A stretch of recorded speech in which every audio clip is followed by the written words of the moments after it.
Oke, pada pelajaran Bahasa Indonesia di minggu pertama ini, kita akan membahas tentang teks laporan percobaan. Kira-kira kalian sudah tahu belum apa itu teks laporan percobaan? Kalau belum, mari kita simak video berikut ini. Baik anak-anak, hari ini kita akan belajar tentang teks laporan percobaan.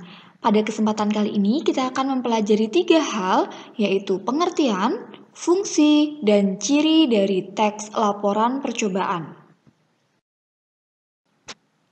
Oke, yang pertama kita akan mempelajari tentang pengertian teks laporan percobaan. Nah, di sini ada kata teks.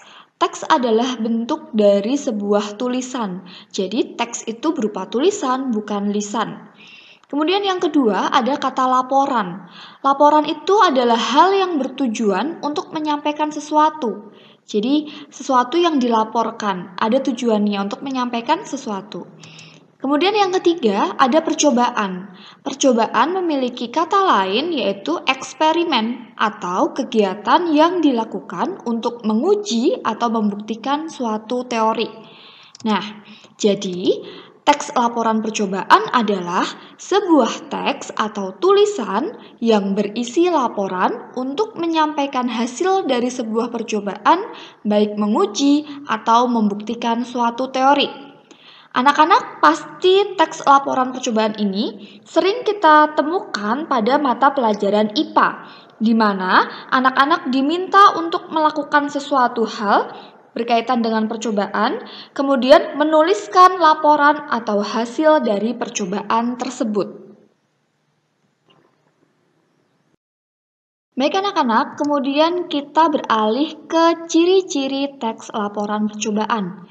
Nah, di sini ada 3 ciri teks laporan percobaan. Yang pertama yaitu fakta. Di dalam ciri fakta, fakta itu berarti datanya adalah sesuatu yang pasti dan dapat dibuktikan. Kemudian ciri yang kedua yaitu lengkap. Teks laporan percobaan harus lengkap. Mengapa harus lengkap? Karena di dalam teks ini bertujuan untuk menyampaikan informasi. Jadi, seseorang atau orang lain yang membaca teks laporan percobaan yang anak-anak buat nantinya dapat memahami secara utuh apa yang disampaikan, baik teks dan datanya. Kemudian yang ketiga, teks laporan percobaan harus juga objektif. Apa itu objektif? Objektif adalah sesuai dengan keadaan sebenarnya. Jadi, misalnya anak-anak ingin melakukan percobaan pada saus jajanan di sekolah. Nah, sebelum melakukan percobaan, anak-anak pasti punya dugaan sementara bahwa semua saus di sekolah itu mengandung zat pewarna berbahaya. Tetapi ketika setelah dilakukan percobaan, ternyata hanya 20% yang mengandung zat warna berbahaya. Maka dari itu, data atau laporannya anak-anak harus bersifat objektif, harus disampaikan apa adanya, sesuai dengan keadaan sebenarnya. Baik anak-anak, selanjutnya kita akan belajar tentang fungsi teks laporan percobaan. Fungsi yang pertama yaitu informasi.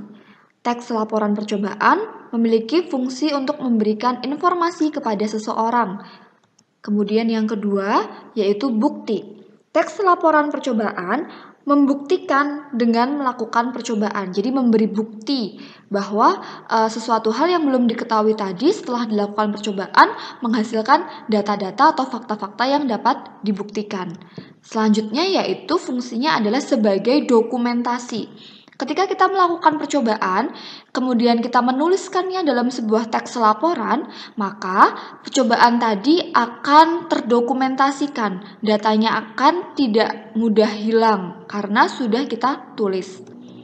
Selanjutnya yaitu sebagai pemecahan masalah. Nah, misalnya nih, tadi kalian ingin membuat percobaan saus jajanan di sekolah. Kalian khawatir apakah saus jajanan di sekolah itu mengandung zat berbahaya. Itu adalah sebuah masalah. Setelah kalian melakukan percobaan, ternyata tidak semuanya saus jajanan di sekolah itu mengandung zat pewarna berbahaya. Nah, itu merupakan fungsi dari pemecahan masalah. Dan yang terakhir atau yang kelima yaitu sebagai pertanggungjawaban. Maksudnya bagaimana? Misal, anak-anak diminta untuk membuat percobaan IPA. Nah, karena ada perintah untuk membuat suatu percobaan, kemudian anak-anak membuat laporannya. Laporan itu adalah sebagai bentuk pertanggungjawaban dari teks laporan percobaan atau dari percobaan yang anak-anak lakukan. Nah, demikian tadi anak-anak materi yang dapat Bu Sekar sampaikan tentang teks laporan percobaan. Semoga anak-anak di rumah paham ya tentang materi ini. Oke, sampai jumpa. Wassalamualaikum warahmatullahi wabarakatuh.